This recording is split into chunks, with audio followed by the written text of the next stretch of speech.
welcome to Frankly Speaking, our USA edition, and thank you very much for joining me, Congressman Ramamurthy. The question here, Rajamurthy ji, is, born in New Delhi, you're a congressman. Indians are, people of Indian origin in America are taking the Congress by storm, the politics in America by storm. How do you look at these elections where Kamala Harris is taking on former President Donald Trump, and she has some Indian connection as well? How are you looking at these elections? Well, I'm excited. We have Kamala Devi Harris, whose mother was born in India and who raised her. So I consider her a Desi. And then, of course, we have 5 Indian Americans in Congress. I affectionately call us the Samosa Caucus. Okay. And we need more samosas. And we need more of Congress to look like America. And as you know, Indian Americans are doing very well in the United States.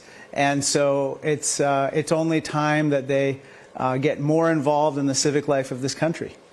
How much of India do you think reflects in American policies in the Samosa Caucus? How much is the Samosa Caucus able to push, the Indian concerns right here in the U.S.? Well, I think Indian American concerns reflect, broader concerns. So what do I mean by that? We need to have a good legal immigration system. We need to have a good public education system, since many of us were raised in families that sent their children to public schools.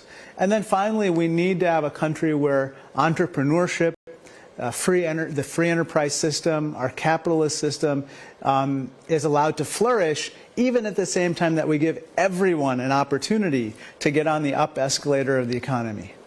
Let me ask you, Prime Minister Modi arrives in the United States tomorrow for a Quad meeting with President Joe Biden, and you have watched China very closely, and you'd be keeping an eye on what happens in the Quad. What are your expectations, and what's the chemistry between Prime Minister Modi and India and, the Democrats as of now? I think it's good. I think it's not a coincidence that all 5 Indian American members of Congress are Democrats.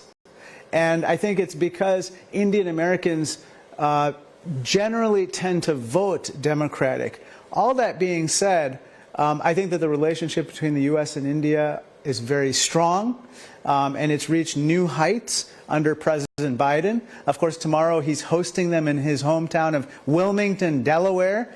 Do you speak a bit of Hindi? Do you remember a little bit of Hindi? Jaldi karo. Jaldi karo, yes, okay. That's and what would you say about Prime Minister Modi? I think that he is the Prime Minister of the world's largest democracy. And we saw the majesty of democracy on display in the recent elections.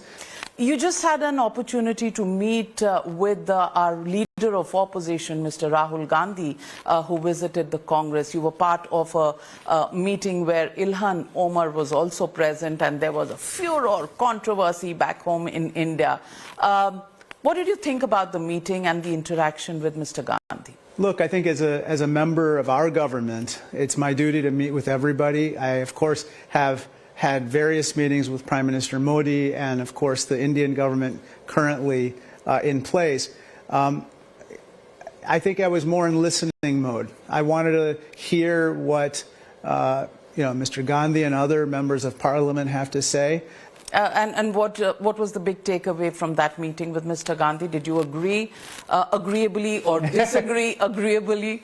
How would you put that? I prefer not to get into that because it was somewhat of a off-the-record meeting. But suffice it to say that not everyone agreed on everything. Okay. And so I think that given that, that's fine. That's perfectly fine. Thank you so much. Thank you very much, Thank you. Rajamurthy.